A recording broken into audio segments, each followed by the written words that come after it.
भगवान शिव आप सभी के भंडारण को बने रखे। जो भी व्यक्ति इस वीडियो को पूरा देखे उसके घर में हमेशा ही भगवान शिव की कृपा बनी रहे। भगवान शिव की कृपा से उसके घर में धन दान संपत्ति में दिन दूनी रात चौगुनी तरक्की होती रहे। शिव शंभू।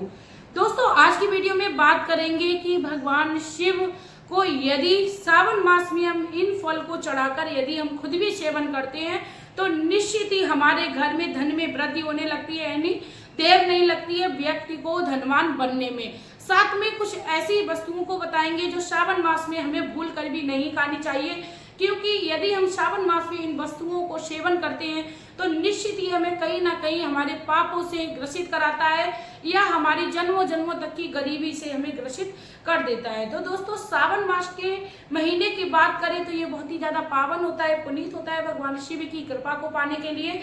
साथ में भगवान शिव की गौरा की प्राप्ति करने के लिए बहुत ही ज्यादा पावन पुनीत महीना है। और दोस्तों, आप लोगों को मैं बताऊं, श्रावण मास में यदि हम कोई मनोकामना करते हैं भगवान शिव के समक्ष तो निश्चित ही हमारी जो मनोकामना है वो पूर्ण होती है। भगवान शिव हमारे घर के अन्न धन दान संपत्ति की बात करते हैं। तो चलिए दोस्तों, टाइम को वेस्ट ना करते हुए बात करते हैं कौन से वो ऐसे वस्तु है जो हमें भूल कर भी श्रावण मास में नहीं खानी चाहिए। उससे पहले मैं मेरे आराध्य श्री लक्ष्मी नारायण को मैं कोटि कोटि प्रणाम करती हूँ, मैं उनको कोटि कोटि नमस्कार करती हूँ। दोस्तों, श्रावण मास में जैसा कि हम सब जानते हैं बहुत ही ज्यादा बारिश होती है, हरा भरा माहौल होता है। इस समय में नए बीज अंकुरित होते हैं। साथ में कई सारे ऐसे जीव हैं जो पनपते हैं, जन्म लेते हैं और इस बरसात में ही मिट्टी में मिल जाते हैं। तो इनके कुछ ना कुछ इसका जो कारण है ना खाने की वजह कहीं ना कहीं इससे भी संबंधित रखता है। तो नंबर 1 पे बात करेंगे कि श्रावण मास में यदि हम हल्दी से मिले हुए दूध का सेवन करते हैं या खाली ही दूध का सेवन करते हैं तो इससे हमें कई प्रकार के रोगों से हमें ग्रसित होना पड़ता है। कहीं ना कहीं हमें भगवान शिव की कृपा को पाने से हमें वंचित रखता है। यदि आप बहुत ज्यादा बीमार रहते हो, छोटा बच्चा है, तब तो आप दूध का सेवन कर सकते हो। छोटे बच्चों के लिए कोई भी ऐसा नियम नहीं है कि बच्चों को दूध नहीं पीना है। लेकिन यदि आप व्रत करते हो तो स्पेशली आपको सोमवार के दिन भूल कर भी दूध का सेवन नहीं करना है। सावन के सोमवार इस बार 5 पड़ रहे हैं, 2024 में 5 सोमवार पड़ रहे हैं जो कि 22 जुलाई से शुरू हो रहे हैं, 19 अगस्त तक रहेंगे। खास बात तो दोस्तों इस सावन के सोमवार की ये है कि आप श्रावण के सोमवार में शुरुआत कर रहे हो और समापन भी करोगे। 22 जुलाई को हमारा पहला श्रावण का सोमवार पड़ रहा है, 29 जुलाई को हमारा दूसरा श्रावण का सोमवार पड़ रहा है और तीसरा जो सोमवार है वो 5 अगस्त को पड़ रहा है, चौथा सोमवार 12 अगस्त को पड़ रहा है और फाइनल जो समापन का दिन है वो भी सोमवार के दिन पड़ रहा है, यानी 19 अगस्त, यानी रक्षाबंधन भी 19 अगस्त को इस बार पड़ रही है। दोस्तों, पूरी भावना और पूरे भक्ति के साथ हमें भगवान शिव के सोमवार का हमें एक अभिनंदन करना चाहिए, पूजन करना चाहिए भगवान शिव की। अब चलिए दोस्तों बात करते हैं और कौन कौन सी वस्तुएं हैं जो हमें सेवन नहीं करनी चाहिए। उससे पहले मैं आप लोगों से एक और छोटी सी रिक्वेस्ट करना चाहूंगी। यदि आप लोगों को मेरी वीडियो अच्छी लगे तो प्लीज मेरी वीडियो को लाइक करिए, चैनल को सब्सक्राइब करिए, कमेंट में ओम नमः शिवाय का एक प्यारा सा कमेंट करिए, क्योंकि आपका एक कमेंट मेरे मोटिवेशन को बढ़ाता है और हर वो जानकारी को आप तक पहुंचाता है जो आप लोगों तक होनी चाहिए। दोस्तों, अब बात करते हैं श्रावण मास में आपको बैंगन भी नहीं सेवन करना चाहिए। बैंगन हुआ, हरी पत्तेदार सब्जी हुई जैसे पालक और पालक हुई, पत्ता गोभी हुई, इनको भी सेवन नहीं करना चाहिए। यानी पत्तेदार सब्जियां जो भी होती हैं उनको हमें श्रावण मास में सेवन नहीं करना है। इससे भी हमें हमारे कई प्रकार के दोषों से हमें ग्रसित कराता है, कई प्रकार के हमें दोष लगते हैं। वैज्ञानिक भी मानता है कि श्रावण मास में यदि हम हरी पत्तेदार सब्जियां खाते हैं तो हमारे पेट में कई प्रकार की बैक्टीरिया जाती है।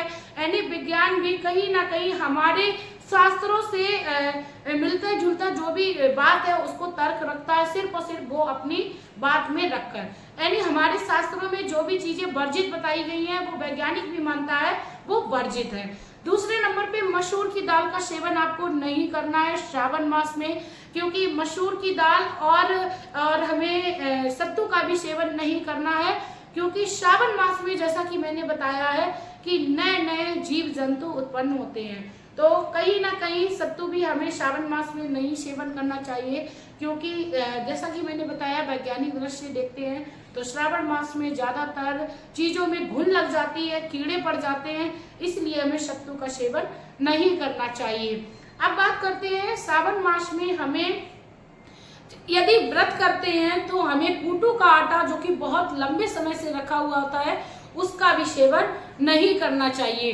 दोस्तों श्रावण मास में यदि हम व्रत करते हैं और संकल्प करते हैं कि हमें फलाहार व्रत करना है तो हमें पूरे श्रावण के सोमवार फलाहार करके ही रहने होते हैं। लेकिन यदि हम कोई संकल्प नहीं करते हैं तो श्रावण के सोमवार का जो व्रत है वो हम सेंधा नमक खाकर भी कर सकते हैं, पूरी बना के और आलू की सब्जी बनाकर अपने जो व्रत का जो समापन है वो कर सकते हैं। दही खीरा को मिलाकर खा सकते हैं, यानी कुल मिलाकर हम सेंधा नमक इस व्रत में खा सकते हैं और एक बार भोजन अन्न भी ग्रहण कर सकते हैं। शुद्ध सात्विक भोजन खाना है, घर के किसी सदस्यों को भी प्याज और इत्यादि का सेवन नहीं करना है।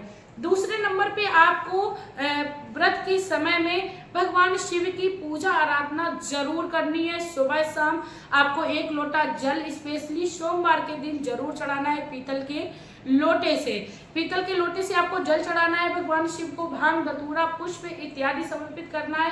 केतकी के पुष्प भगवान शिव की शिवलिंग पर हमें समर्पित नहीं करने चाहिए। इसके साथ ही ना ही हमें कभी भगवान शिव की शिवलिंग पर तुलसी के पत्र चढ़ाने चाहिए, क्योंकि इनको चढ़ाना हमारे हिंदू धर्म में ही नहीं बल्कि हमारे शिव पुराण में भी वर्जित बताया गया है। तो हमें इन चीजों को भगवान शिव को भूल कर भी समर्पित नहीं करना है। अब बात करते हैं भगवान शिव को हमें कौन सी वस्तुएं हैं जो अवश्य ही चढ़ानी है। दोस्तों भगवान शिव को हमें श्रावण मास में काली मिर्च अवश्य चढ़ानी चाहिए, क्योंकि काली मिर्च चढ़ाने से हमें कई प्रकार के दोषों से मुक्ति मिलती है और हमारे कहीं ना कहीं जो लंबे समय से हमारे घर में बीमारियां चली आ रही है उनसे भी मुक्ति मिलती है। इसीलिए काली मिर्च को भगवान शिव पर चढ़ाना बहुत ही ज्यादा इम्पोर्टेंट बताया गया है। दूसरे नंबर पर भगवान शिव को हमें काले तिल अवश्य चढ़ाने चाहिए। भगवान शिव को हमें चावल यानी अक्षत जिनको बोलते हैं उनको अवश्य ही चढ़ाना चाहिए। श्रावण मास में भगवान शिव की पूजा आराधना में आप बेलपत्र भांग धतूरा लाल पीले पुष्प या सफेद रंग के पुष्प जो कि आंकड़े के होते हैं भगवान शिव को अति प्रिय है, तो आप आंकड़े भांग धतूरे का भी पुष्प आप भगवान शिव को चढ़ा सकते हो। इन सब से भगवान की शिव की पूजा कर सकते हो। लाल पीला या आप केसरी रंग का चंदन भगवान शिव को समर्पित करें, जो भी वस्तु आपके पास अवेलेबल है। मैं बहुत सारी चीजें बता रही हूँ, यदि आपके पास एक वस्तु भी है इससे भी भगवान शिव की आपके ऊपर कृपा होगी। आप बिल्कुल भी अपने मन में भय ना लाइए, आपके पास ये सारी सामग्री नहीं है तब आप भगवान शिव को कैसे प्रसन्न करेंगे। भगवान शिव को प्रसन्न करने के लिए सिर्फ और सिर्फ आपके अंदर आस्था और भाव होना चाहिए। दूसरे नंबर पे दोस्तों जल, जो कि बहुत ही ज्यादा इम्पोर्टेंट है भगवान शिव को चढ़ाना।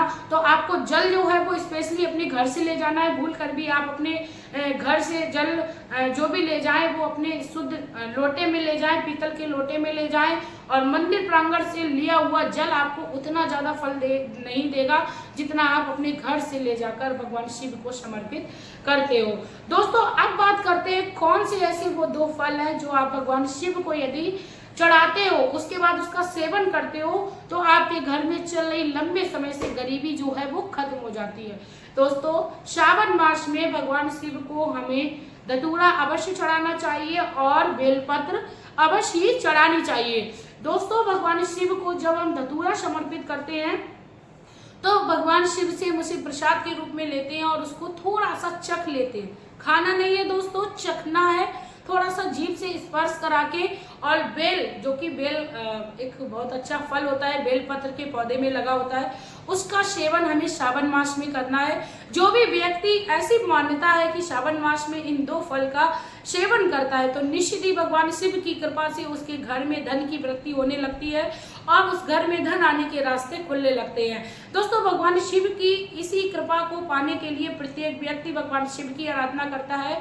तो आपको बहुत ही ज्यादा घोर तपस्या करने की जरूरत नहीं है, भगवान शिव को आप इस तरह प्रसन्न कर सकते हो। यदि जानकारी अच्छी लगी तो प्लीज आप लोग वीडियो को शेयर करिए। मिलते हैं नई वीडियो में नई जानकारी के साथ, तब तक के लिए भगवान शिव आपके घर के भंडार को भरे रखे।